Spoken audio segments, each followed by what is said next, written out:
अब देखते हैं डिजीज़ ऑफ एक्सटर्नल नोज़ और उसके बाद देखेंगे नेज़ल वेस्टिब्यूल के। पहले एक्सटर्नल नोज़ की बात करते हैं, उसमें क्या क्या हो सकता है।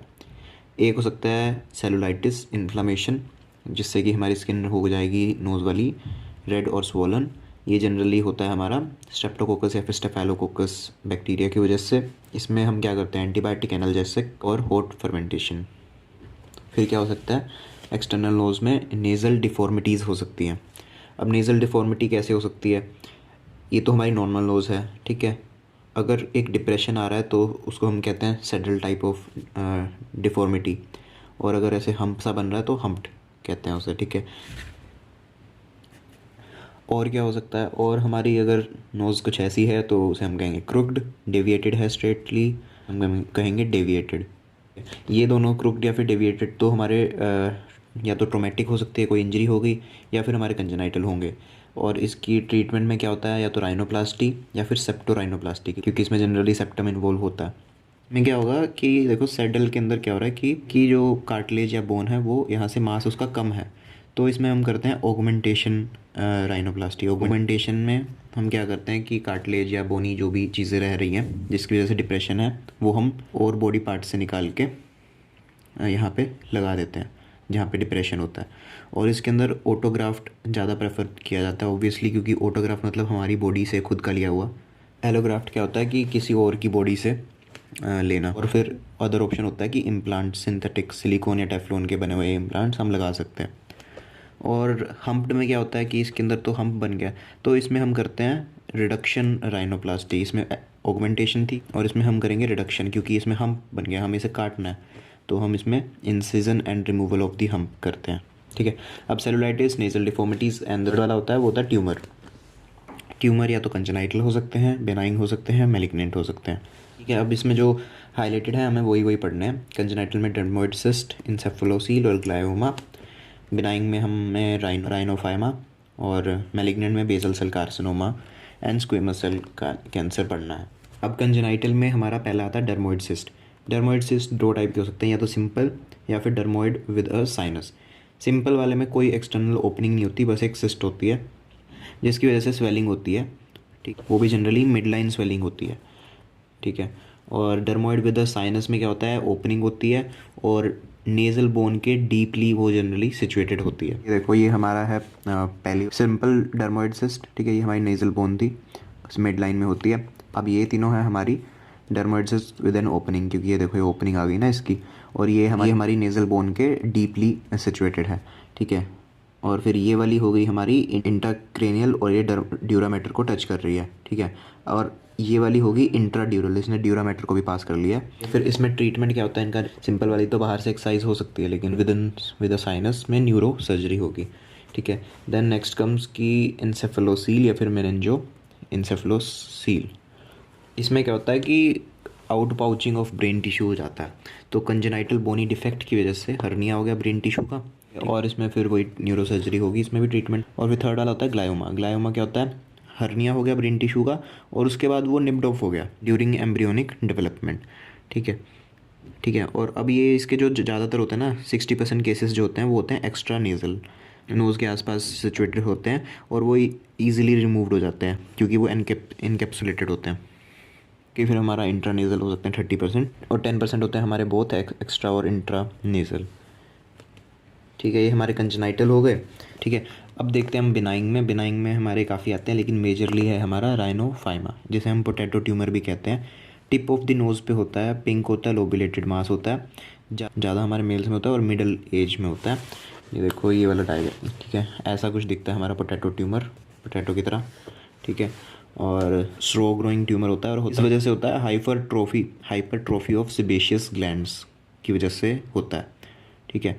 और जो लॉन्ग स्टैंडिंग केस होता है ना एक्ने रोजेशिया के, उसमें ये ज़्यादा दिखता है क्योंकि उसके अंदर सेबेशियस ग्लैंड्स की सिक्रेशंस बढ़ जाती है, तो उससे हाइपरट्रोफी हो सकती है, और उससे फिर हमारा ये ट्यूमर। ट्रीटमेंट इसका शार्प नाइफ से कट कर सकते हैं या फिर कार्बन लेज़र से हम इसको एक्साइज कर लेते हैं, ठीक है।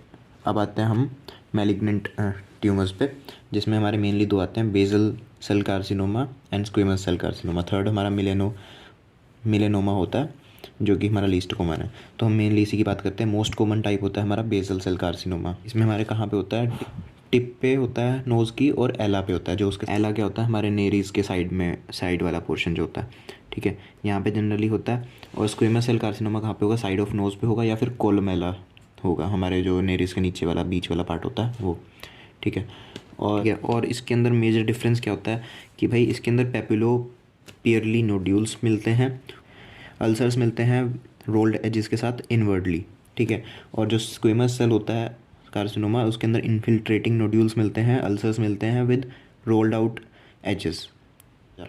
क्योंकि स्लो ग्रोइंग होता है तो ये मेटास्टाइज नहीं करता है, इसमें से 20% नोडल मेटास्टेसिस कर देते हैं। और इसके ट्रीटमेंट में क्या है, वही क्रायो सर्जरी, रेडिएशन या फिर एक्सीजन। ये देखो, ये हमारा था एक्स्ट्रा नेज़ल ग्लायोमा, ये है हमारा extra nasal glioma, and this one is basal cell carcinoma of the nose. ये वाला है हमारा squamous cell carcinoma at the tip of the nose, ठीक है। That's all. अब देखते हैं disease of nasal vestibule. First होता है हमारा फरंकल या फिर बोयल, जो होता है हमारा हेयर फॉलिकल की प्लकिंग की वजह से या कोई ट्रोमा की वजह से। तो ये जनरली होता है स्टेफाइलोकोकस ओरियस की वजह से। तो acute inflammation of hair follicles, इसमें जो लीजन्स होते हैं वो स्मॉल होते हैं, पेनफुल होंगे ही ऑब्वियसली, और रेड और स्वोलन होते हैं। इसका ट्रीटमेंट क्या होता है, वॉर्म कंप्रेशन, एनाल्जेसिक्स, एंटीबायोटिक्स, और अगर वो एरिया फ्लक्चुएंट है, मतलब कि वो फ्लूइड फिल्ड है, तो उसका इंसिजन एंड ड्रेनेज कर देंगे, ठीक है। ऐसा दिखता है हमारा फ्रंकल। वेस्टिब्यूल के अंदर ये रहा हमारा फ्रंकल राइट साइड में। और इसमें एक चीज़ का ध्यान रखते हैं कि इसको ना तो हम स्क्वीज़ करते हैं और ना ही हम प्री मैच्योरली इसको इंसाइज करते हैं। क्यों? क्योंकि इसकी डायरेक्ट लिंकेज होता है हमारा कैवर्नस साइनस से। तो अगर इसको हमने स्क्वीज़ कर लिया या फिर प्री मैच्योरली इंसाइज कर लिया, तो this infection can spread into the cavernous sinus leading to cavernous sinus thrombosis, ठीक है। तो ये हमारा फ्रंकल या फिर बॉयल था। देन अब इन्फ्लेमेशन ऑफ वेस्टिब्यूल, वेस्टिब्यूलाइटिस, ये किसकी वजह से हो सकती है? या तो राइनाइटिस की वजह से हो सकती है, साइनोसाइटिस की वजह से हो सकती है, या फिर कोई एलर्जी की वजह से हो सकती है। इसका मेन क्लिनिकल होता है हमारा नेज़ल डिस्चार्ज, इसमें डिस्चार्ज बहुत ज़्यादा होता है। स्टेफाइलोकोकस ओरियस की वजह से होता है ये भी, और हैंकरचीफ या ट्रोमा इसके प्री डिस्पोजिंग फैक्टर्स होते हैं। दो टाइप्स का हो सकता है, एक्यूट और क्रॉनिक। एक्यूट में क्या होता है, रेड स्वॉलन क्रस्ट और स्केल्स होते हैं, और क्रॉनिक वाले के अंदर ज़्यादा पेनफुल होगा, क्रस्टिंग होगी और फिशर्स बन सकते हैं।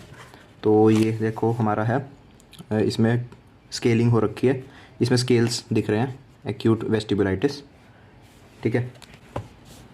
इसका ट्रीटमेंट कैसे करेंगे? इस क्रस्ट और स्केल्स को हम क्लीन कर देंगे हाइड्रोजन पेरोक्साइड के साथ, और फिर एंटीबायोटिक स्टेरॉयड ऑइंटमेंट दे देंगे।